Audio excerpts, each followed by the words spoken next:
5. Your talent is mine. Nomor 5 adalah Your talent is mine. Bercerita tentang MC kita Yetian, yang ditinggalkan oleh ibu dan ayahnya meninggal.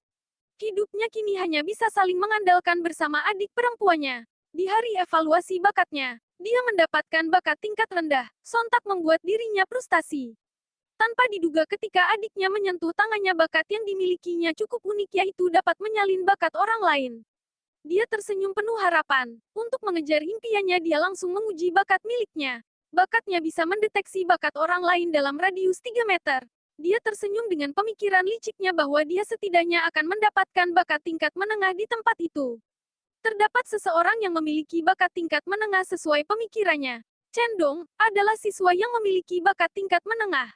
Dia menyarankan untuk berjabat tangan dengannya.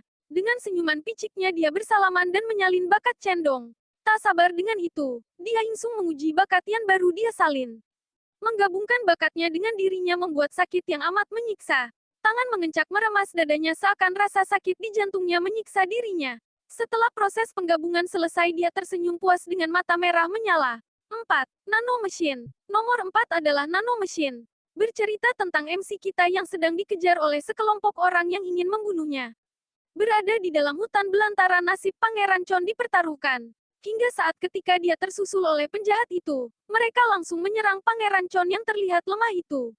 Pangeran Chon melakukan perlawanan, si penjahat yang meremehkannya mati dengan tusukan di tenggorokannya. Beberapa penjahat menghampiri Pangeran Chon dan mengiris tubuh Pangeran Chon. Ketika si penjahat berniat menghabisi Pangeran Chon, beruntung seseorang datang menolong. Dia memakai pakaian yang berbeda dan memanggil Pangeran Chon leluhur. Dia mempunyai kekuatan yang hebat dan seketika membunuh beberapa penjahat itu. Dia menyuntikkan sesuatu kepada Pangeran Chon berharap Pangeran Chon dapat mempelajarinya dan memudahkan dia di masa depan. Sesuatu itu bernama Nano Machine. Setelah dia terbangun, Nano Machine memberi informasi tentang dirinya ke kepala Pangeran Chon, dan memperbaiki tubuhnya dan mengatur ulang sendi, pembuluh darah dan otot yang sesuai bentur terbaiknya.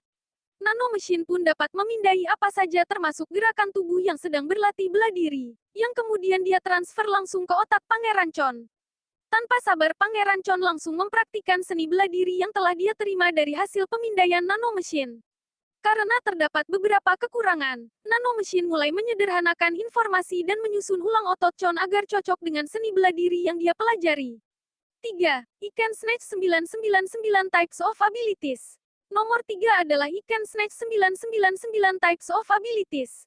Bercerita tentang MC kita yang mempunyai keahlian mengambil kemampuan orang lain, untuk mencapai tujuannya balas dendam.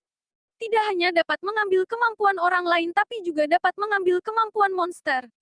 Manhwa ini bercerita tentang di mana manusia mempunyai kemampuan yang unik. Setelah kemampuan tersebut terbangun dan tumbuh, mereka dapat menjadi hero yang melindungi kota dari invasi monster-monster. 2. SSS kelas Witchy the Hunter. Yang kedua adalah SSS kelas Witchy the Hunter. Berawal dari kisah MC kita yang tidak memiliki kesempatan mendapatkan kartu kemampuan. Suatu saat setelah melihat tayangan dari Hunter terkenal pada saat itu, muncul rasa iri yang amat sangat. Hingga tak pernah disangka harapan untuk memiliki kartu kemampuan yang dianugerahkan dari menara pun muncul di depannya. Kemampuannya adalah dapat menyalin kemampuan orang lain, akan tetapi syarat menyalinya adalah dia harus mati oleh orang yang akan disalin kemampuannya. Dia berteriak menggambarkan kekecewaannya mendapatkan kemampuan yang tidak masuk akal tersebut, meskipun kemampuannya tergolong rang S. Dia frustasi di sepanjang hari memikirkan kemampuan rang S yang telah dia dapatkan, hingga saat dia bertemu dengan seorang hunter yang sebelumnya dia tonton yang membuatnya teramat iri. Dia menyaksikan hunter tersebut membunuh dengan sadis salah satu hunter rang A lainnya.